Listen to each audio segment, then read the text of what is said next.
Well, a fiery but peaceful protest unfolding in Grand Bahama today as public servants rallied against the government, demanding clarity on promised salary increases. Led by the Bahamas Union of Teachers and the Bahamas Public Service Union, workers took to the streets just hours after the Prime Minister's national address Tuesday night, accusing the government of stalling and sidelining their concerns. Our Raven Davis was on the ground covering the action as it unfolded and joins us live at the Harold Gregory complex. Raven, what can you tell us? Good evening, Julanda. I think it's worth noting that this very area where I'm standing was a staging ground for some members of the Bahamas Union of Teachers, along with members of the Bahamas Public Service Union. The two unions coming together to kick off their protest at around 9 this morning, and it comes just hours after the nation's leader delivered a national address. While earlier today we saw what few might consider a pretty encouraging turnout, those numbers eventually and pretty quickly started to dwindle. In fact, as you can see, the area just behind me is completely clear. Earlier today, we also saw strong police presence, but it seems after monitoring the situation pretty closely, police have made the wise decision to stand down. As of now, only the barricades remain. Before we arrived at this point, though, we had a chance to speak to some of the union members, and here's what they had to say. They came dressed in their union shirts, waving placards high, peacefully marching from the Save More Plaza parking lot to the Harold Gregory building, calling for fairness, transparency, and inclusion.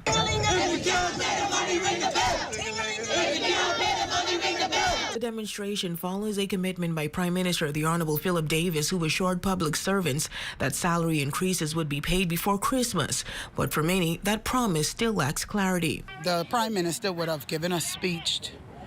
I call it a speech of an attack last night, but it still lacks information that we have been requesting from the initiation of this stage of salary review and compensation. And the information is still not clear and transparent. We still don't know who's getting the money, how they arrive at paying the money, and who is going to benefit in the upcoming months. Cartwright Jones, who also serves as Vice President of the Bahamas National Alliance Trade Union Congress, insists that workers at every level deserve equal consideration. You cannot pay the middleman retroactivity 2024 and then pay the small man nothing and just retro 2025. That's not fair. Among those voicing frustration was longtime public servant Inel Roll Roberts, an employee of the Department of Agriculture for more than 25 years. Recently back from sick leave and leaning on her crutch for support, Roll Roberts says she's been performing bookkeeping duties for years while still classified as a telephonist. I'm still collecting government funds as a telephonist. Yet to be reclassified. It's hard to be working in the system for all these years and being overlooked. And over at the Freeport Post Office, Christiane Tate was the only employee who came out to stand with fellow union members. And amid unconfirmed reports of possible pay cuts due to the protest, here's what she had to say. Well, if you get cut, you just ain't nothing you can do about it. You get cut. Sometimes you got to take one for the team.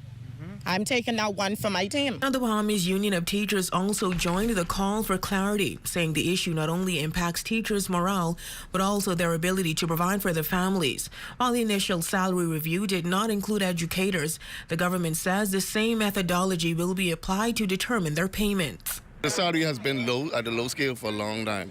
But recently it was up, we got some increments the other day, but now the teachers really need this salary increase to help their homes, to help their families. But how did we get here? Tensions heightened after BUT President Belinda Wilson warned that unions would call a national strike if the Prime Minister did not agree to the terms being demanded, a statement that prompted the Prime Minister to cancel a scheduled meeting, calling the union stance hostile and grandstanding. But union representatives strongly disagree.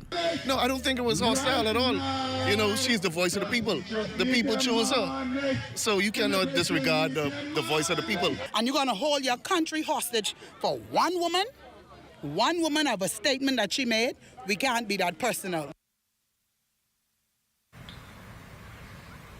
So once again, this salary review was initiated by the government, and Prime Minister the Honorable Philip Davis in his national address last night emphasized that despite the grandstanding and what some may consider the public backlash, the workers will in fact be paid. He said this is part of a broader push to put Bahamian workers first. Yolanda, I guess the big question now remains, will those workers actually show up to the job tomorrow? That part remains to be seen, but we will continue to follow these developments. As of now, reporting live from the Harold de Gregory Complex for the Bahamas Tonight, the Northern Edition, I'm Raven Davis. Back to you in studio.